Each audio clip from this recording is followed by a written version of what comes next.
Assalamualaikum warahmatullahi wabarakatuh.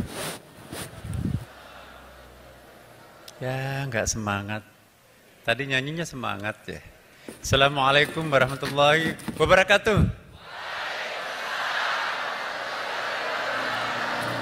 Nah, itu baru santri itu. Alhamdulillah, alhamdulillah, wa syukurillah, wassalatu wassalamu ala rasulillah. Sayyidina wa habibina wa syafi'ina maulana Muhammadin sallallahu alaihi wasallam. Amma ba'd. Yang sama-sama kita hormati, kita muliakan Wakil Menteri Agama Republik Indonesia Al-Mukarram Dr. Haji Romo Muhammad Syafi'i SH.M. Kami mohon berdiri, Pak Wakil Menteri. Ini baru saja tadi dilantik ya. Ini orang tua kalian, para santri. Ya. Jadi namanya Romo, tapi Romo itu bahasa Jawa itu kan bisa berarti bapak ya. Dan memang itu adalah bapak kalian, bapak kita semua. Dan beliau adalah orang tua yang baik. Beliau seorang dokter, tidak kaleng-kaleng, karena saya jadi saksi dan sekaligus ketua penguji, adalah salah satu alumni cum laude dari Universitas PTIQ Jakarta. Disertasinya tentang masjid, jadi beliau itu ahli masjid. Ya. Yang saya hormati para pejabat eselon 1, 2 dan 3 di sini lengkap ya. Pak Wamen, kita di sini juga disambut oleh pejabat Kementerian Agama, kebanggaan kita semua, kader-kader Kementerian Agama, dan semuanya itu juga adalah santri. Sekarang menjadi pejabat eselon 1, tidak tanggung-tanggung. Studi mereka itu sebagian dari perguruan tinggi yang terbaik di luar negeri. Tepuk tangan untuk mereka ya.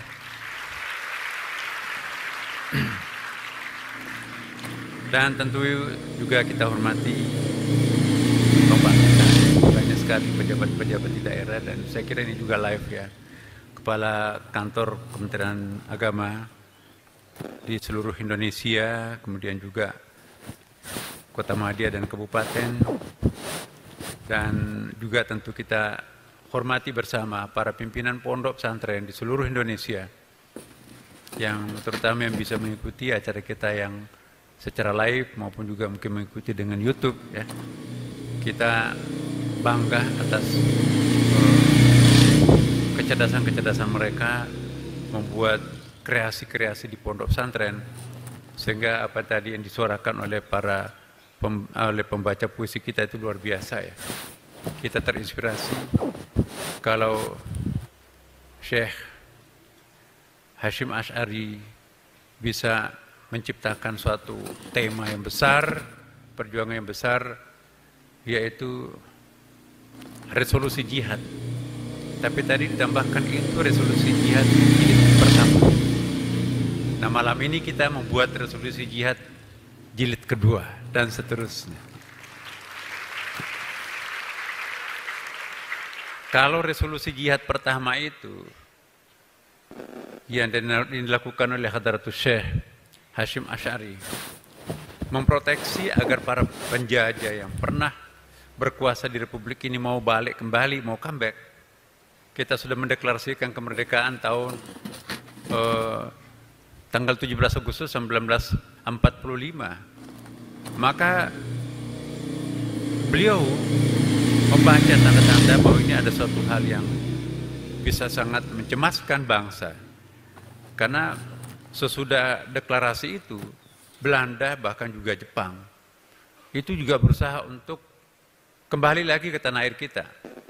Maka pada saat itulah Hadratus Syekh mengajak para pimpinan pondok, para ulama, para kiai pada waktu itu, terutama di Jawa Timur, untuk mencetuskan resolusi jihad. Satu di antara poin resolusi jihad itu yang sangat-sangat penting, yaitu memfatwakan bahwa jihad melawan penjajah itu adalah fardu ain. Apa itu fardu ain? Bukan fardu kifayah ya. Kalau fardu kifayah itu cukup tentara saja yang berperang. Tapi kalau fardu ain, anak kecil sampai kakek nenek semuanya itu wajib semuanya hukumnya untuk membela tanah air ini. Anak-anakku semua, para santri, baca bukunya saudara Milal. Resolusi jihad itu kurang lebih 600 halaman. Sangat bagus, mendapatkan pengakuan dari peneliti dari Leiden University. Itu lengkap sekali sejarahnya ya. Membaca sejarah pondok pesantren itu sangat penting buat kalian dan kita para santri. Terus terang pada malam ini saya sangat bangga ya. Sangat berbahagia, bukan karena dilantik sebagai menteri kemarin ya. Tapi menyaksikan penampilan-penampilan santri pada malam ini. Ini seumur hidup saya menyaksikan ada orkestra yang tersusun dari santri ini. Kita tepuk tangan untuk beliau atau anak-anak kita ini. Ini pondok pesantren yang saya tanya tadi, ini adalah kreasi. Dan jangan takut para santri untuk memainkan seni. Rasulullah Sallallahu Alaihi Wasallam itu dalam riwayat hadis Bukhari, ya, mengundang seniman Habasyah datang dengan perlengkapannya yang cukup, mungkin seperti ini, menghibur orang yang sedang berlebaran. Rasulullah menjamu makanan dan minuman. Jadi kesenian dengan pondok pesantren itu tidak bisa dipisahkan. Bahkan dalam kitab Ihya Ulumuddin, kitab wajibnya para muallim, para ustadz pesantren, coba ada satu bab di situ, dan khulasahnya di situ, orang yang tidak bisa menikmati seni, orang yang tidak punya kreativitas seni, dia khawatirkan hatinya kasar. Jadi salah satu cara untuk melembutkan hati ialah dengan seni. Seni apa saja? Seni suara, seni lukis, seni ukir, dan seni. Jadi para ulama, terutama para sufi, itu rata-rata seniman tuh. Jalaluddin Rumi, bukan saja Jalaluddin Rumi itu bukan saja bisa memainkan seni, memainkan alat-alat musik, dia juga pintar nyanyi, dia juga bisa mengubah lagu, dan bahkan dia juga menarikan apa yang dia lakukan, dan melakukan apa yang dia tarikan. Iya. Dan kita juga bangga tadi apa yang disaimbarakan tadi, apa yang diperlombakan, itu luar biasa. Konten kreatif dan video-video pendek tadi itu luar biasa. Saya yakin seandainya Rasulullah bisa hidup bersama kita sekarang ini, dan pasti rohnya menyaksikan kita semua, pasti akan bangga dengan santri Indonesia ini. Suatu saat, para santri semua, Nabi memberikan pengajian dengan sahabat-sahabatnya sudah maghrib, seperti di pondok pesantren. Tiba-tiba ada seorang anak muda, kreatif, datang membawa sebuah lampu, yang lampu itu tidak pernah ada seterang itu di Madinah. Dia menghibahkan lampu kreasinya itu kepada masjid dan diterima sendiri oleh Rasulullah Muhammad SAW. Apa reaksi Nabi, apa respon Nabi? Memberikan apresiasi terhadap anak muda sang penemu sesuatu yang berharga itu. Nabi beranjak dari tempat duduknya, menjemput lampu yang sangat bagus, pasti bukan lampu listrik seperti ini, bukan lampu serongkeng. Tapi ada jenis lampu yang belum pernah ada di Madinah pada waktu itu kreasi anak muda. Apa respon Nabi? Wahai anak, seandainya saya masih ada anak perempuan, saya akan kawinkan engkau denganmu. Yang paling berharga bagi seseorang itu adalah anak. Jadi bukan uang, bukan motor, bukan sepeda. Tapi yang paling berharga adalah anak. Seandainya aku punya anak perempuan, saya akan berikan apresiasi, kawini dia. Tapi sudah nggak ada lagi anak perempuan Nabi pada waktu itu kan. Tapi spiritnya bahwa Nabi memberikan supporting terhadap kreasi-kreasi seperti itu.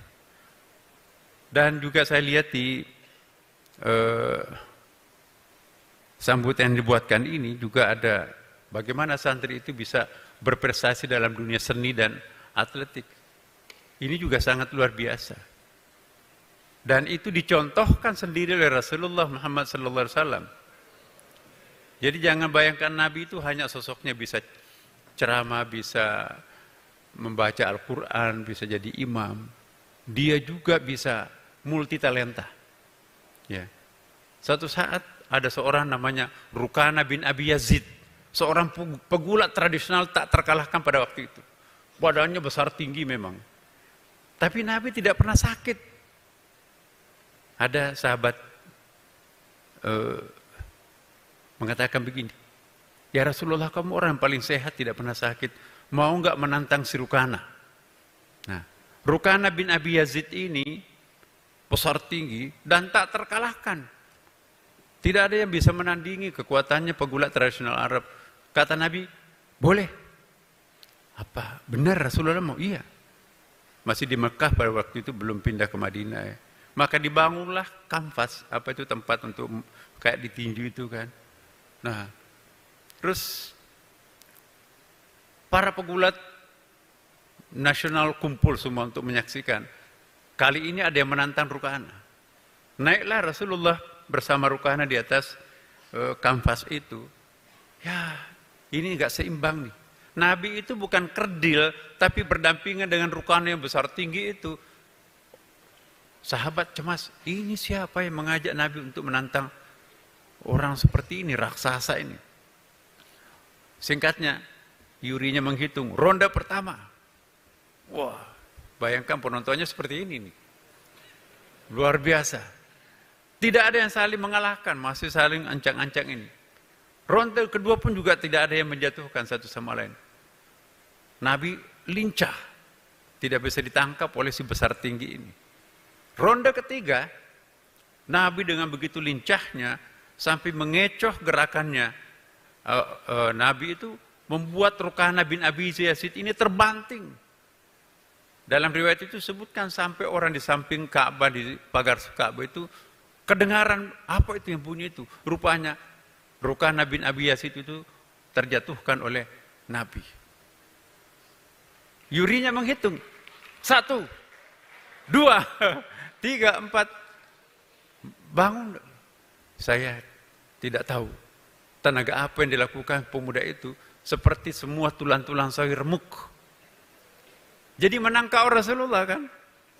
Jadi menangkau itu contoh teladan dari Rasulullah. Nah, nggak mungkin bisa menangkau kalau badannya Nabi kurusan atau kegemukan. Sorry yang gemuknya. Jadi kalau mencontoh Nabi, badannya atletis. Atletis itu bukan kurus krempeng, bukan gendut juga. Nah, jadi anak-anakku para santri, tirulah Rasulullah Sallallahu Alaihi Wasallam. Nah gitu. Jadi Nabi itu atletis. Apalagi para santri. Nah, santri di abad pertengahan itu, justru santri itulah yang menemukan sains. Ya, sains murni itu adalah kreasi ciptaan para santri. Kalian jangan salah para santri. Kita harus bangga di abad pertengahan. Ya. Coba kita lihat. Jabir bin Hayyan, the father of chemistry, bapaknya ilmu kimia itu. Masih anak muda pada waktu itu dia menemukan ilmu kimia. The father of chemistry, bapaknya ilmu kimia. Ya. Kemudian Ibnu Rushd misalnya kan, itu seorang santri. Pagi hari dia dokter, ahli bedah. Di siang hari dia filosof, membuat syarah Plato dan Aristoteles. Tidak mungkin bisa membuat syarah kalau nggak menguasai karya itu kan. Di sore hari dia menulis buku, ya, perbandingan mazhab. Ya, Bidayatul Mujtahid 2 jilid itu. Saya tidak pernah membaca perbandingan mazhab yang sedetail, seringkas apa yang dilakukan oleh Ibnu Rushd. Dia seorang kadi. Malam hari Kitabul Hikamnya itu buku tasawuf. Lupa kalau dia itu adalah seorang filosof. Nggak ada komputer pada waktu itu kan. Nah. Al-Khwarizmi, the father of the math, bapaknya matematik. Ya. Kemudian ada 27 saintis modern pada waktu itu. Ya. Termasuk eh, fisika Nasruddin At-Tusi pada waktu itu juga sudah membuat sistem fisika, sistem gravitasi bumi dan seterusnya, itu diukur dengan ukuran-ukuran yang sekarang ini super canggih. Nah, jadi pada masa itu santri itu betul-betul menciptakan ilmu-ilmu murni. Belakangan ini adalah rekayasa. Dan ada satu kasus ya, yang dibangga-banggakan di barat itu adalah siapa? The prophet of the modern scientist itu siapa? Roger Bacon. Roger Bacon ini dianggap nabinya ilmu pengetahuan modern karena menulis satu buku yang namanya The Optics. The Optics itu kacamata pembesar cekung juga tuh ya kan. Dipatungkan ya di Eropa bahwa ini bapaknya ilmu pengetahuan. Tapi abad 19 akhir kemarin itu ditemukan suatu buku yang bernama Kitabul Manadir, ya, bukunya Ibnu Haytham. Itu terjemahan langsung, terjemahan penuh daripada The Optics-nya Roger Bacon. Akhirnya patungnya dirobohkan, ternyata dia seorang plagiator yang sangat besar. Mati karirnya sebagai nabinya ilmu pengetahuan modern, karena dia ternyata adalah plagiator. Dia menerjemahkan buku-buku yang dari Mesir, ya, dari dunia Islam. Pada waktu itu kan memang Ibnu Haytham itu berkeliling banyak kota-kota tempatnya belajar.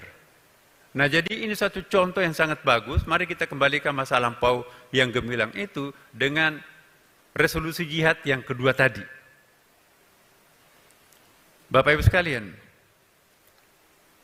izinkanlah sebagai Menteri Agama baru ya, pada tadi baru kami dilantik ya, dengan kami ingin betul-betul menantang para santri agar kita harus berani berpikir lain. Orang yang tidak berani berpikir lain tidak akan punya masa depan yang baik di masa depan. Jadi coba kita mengintip apa peluang yang belum dilakukan oleh orang lain, masuklah di tempat itu. Tapi harus sesuai dengan koridor esensi ajaran agama kita. Seperti ini. Orkestra seperti ini luar biasa. Nah, lagu-lagu yang dilakukan pun juga kan enak tuh kan. Jadi tidak mesti harus setengah telanjang harus memainkan orkestra seperti ini. Ini kurang apa tuh? Malaikat-malaikat kecil kita ini kan dahsyat itu.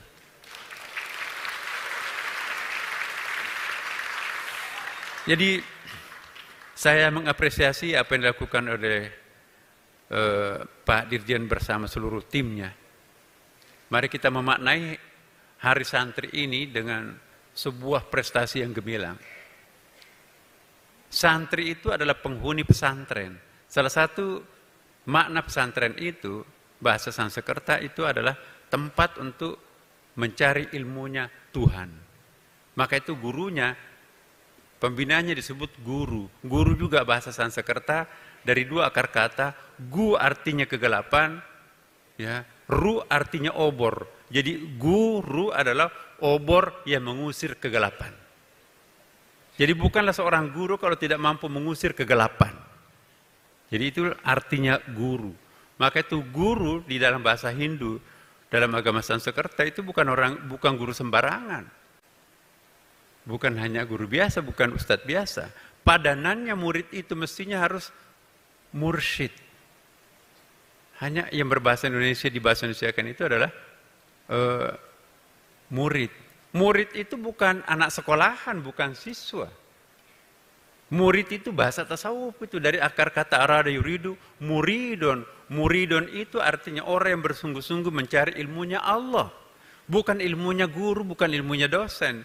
Itu cuma tilmid, talamis, tulab. Jadi lebih mulia istilah murid daripada tulab. Nah, padanannya murid itu adalah mursyid. Mursyid itu seperti pipa penghubung antara mata air di sana dan gelas murid-murid ini. Nah, tentu metodologinya juga beda. Epistemologi murid dan epistemologi tulab beda. Epistemologi pondok pesantren dan epistemologi sekolah biasa itu juga beda. Nah, inilah yang perlu kita kaji ulang. Pesantren inilah yang melahirkan sesuatu yang monumental. Seperti yang dilakukan. Coba kita lihat. Para saintis itu tidak mereka temukan ilmu itu dengan laboratorium. Jabir bin Hayyan, bapaknya ilmu kimia, para santri, itu nggak punya laboratorium.